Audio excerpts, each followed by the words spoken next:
नमस्ते प्रणाम। मैं प्रतीक्षा तिवारी बोल रही हूँ। मैं एक गीत सुनाने जा रही हूँ। देवी गीत, पारंपरिक गीत, शादी ब्याह में गाया जाता है। अगर आप सबको अच्छा लगे तो लाइक सब्सक्राइब शेयर करना मत भूलिएगा और कमेंट में बताइएगा कि यह गीत कैसा लगा, अच्छा लगा या नहीं।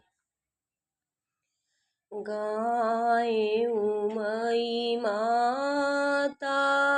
रे गाएं भवानी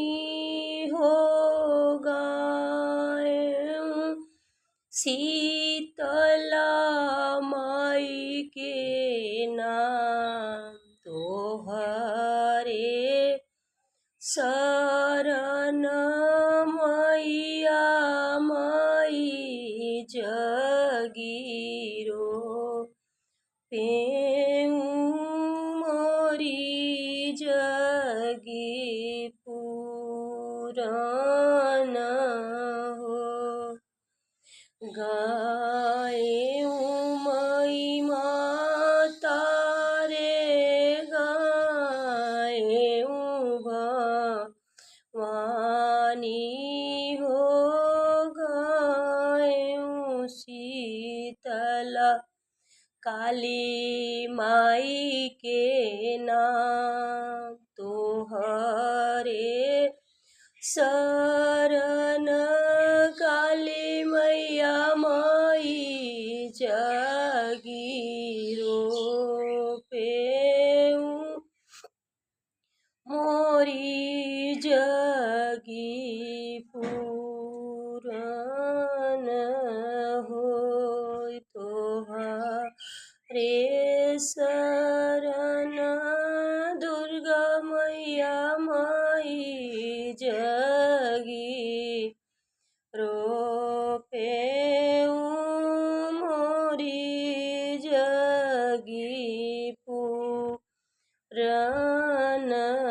होय गाए उमई माता रे गाए भवानी हो गाएं शक्ति मैया तोहरा नाम तोहरे शरण दक्षिणी माई माई जगीरो पेऊ मोरी जगी पुराण हो तोहरे शरण वैष्णो मैया माई जगी रोपेऊ मोरी जगी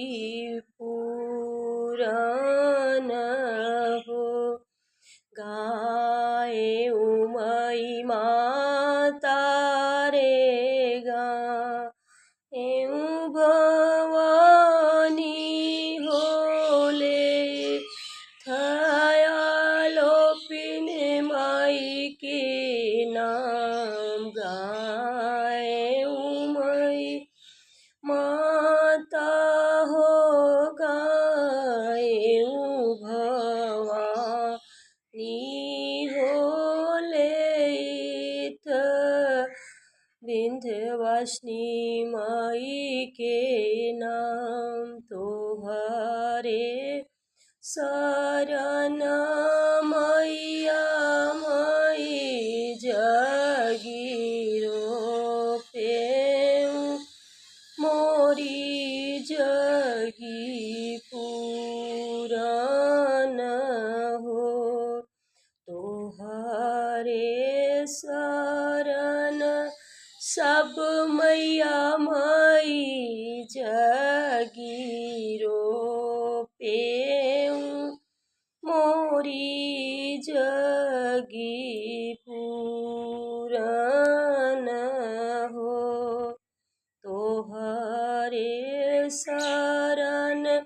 सब देवी देवता माई जगीरो पेऊ मोरी जगी पुराण